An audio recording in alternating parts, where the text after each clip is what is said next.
Hi, friends. I'm going to read you a story called The Good Egg. This story is written by Jory John and Pete Oswald.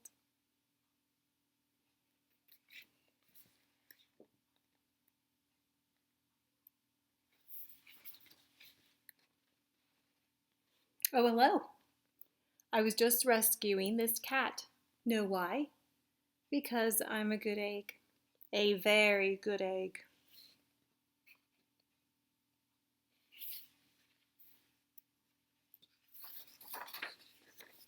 It's true. I do all kinds of good things, like I'll carry your groceries, I'll water your plants, I'll change your tires, I'll paint your house. If you need any help whatsoever, I'm your egg.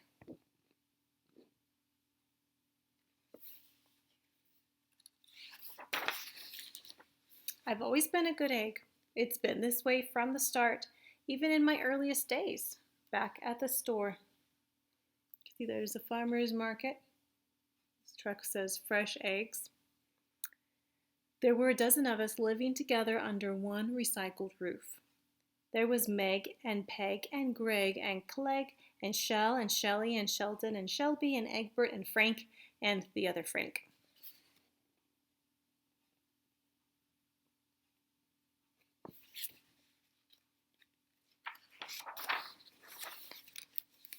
The other 11 eggs weren't on their best behavior. They weren't exactly good. They ignored their bedtime. They only ate sugary cereal. They threw tantrums. They cried for no reason. They broke their stuff on purpose.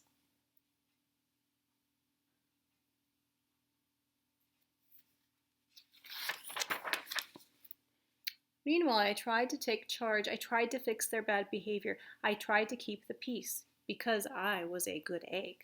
A very good egg.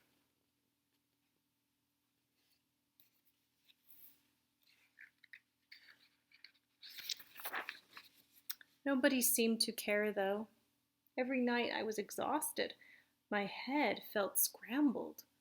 Then one fateful morning I noticed some cracks in my shell. They were everywhere. Yikes. Notice the sign says, "Kick me."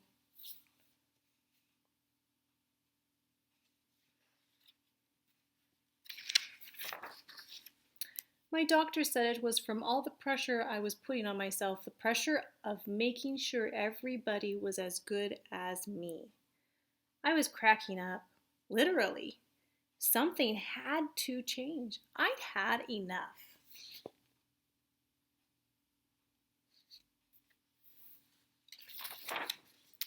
I told Meg and Peg and Greg and Clegg and Shell and Shelley and Sheldon and Shelby and Egbert and Frank and the other Frank that I was leaving. I can't be the only good egg in a bad carton, I said. Blah, blah, blah, they replied. I left that night.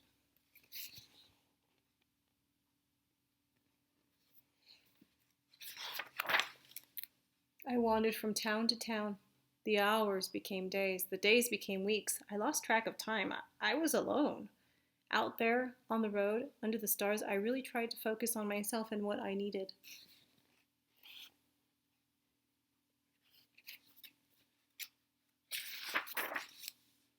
I took walks. I read books. I floated in the river. I wrote in my journal. I found simple moments to be quiet. I breathed in. I breathed out. I even started painting.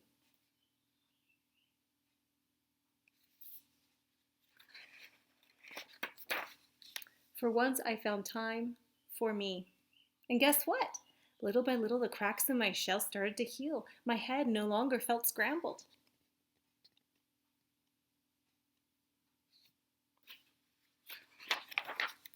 I started to feel like myself again.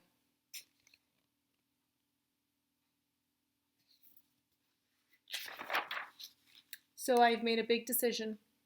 I'm returning to my old carton and my friends. Besides, I'm kind of lonely out here. This time I know what I need to do. I'll try not to worry so much. I'll be good to my fellow eggs while also being good to myself.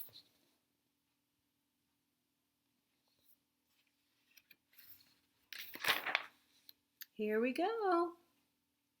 Everybody missed me. I missed them too. The sign says, "Welcome home."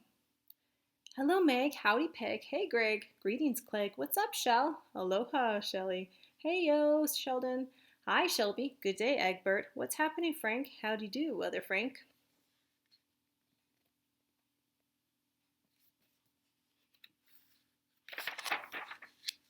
Sure, every once in a while somebody's still a little bit bad, but it's not like before.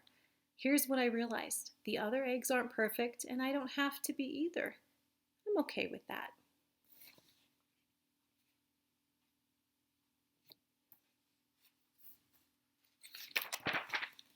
Yep, the old carton is back together. We're a solid dozen again. It's good to be home.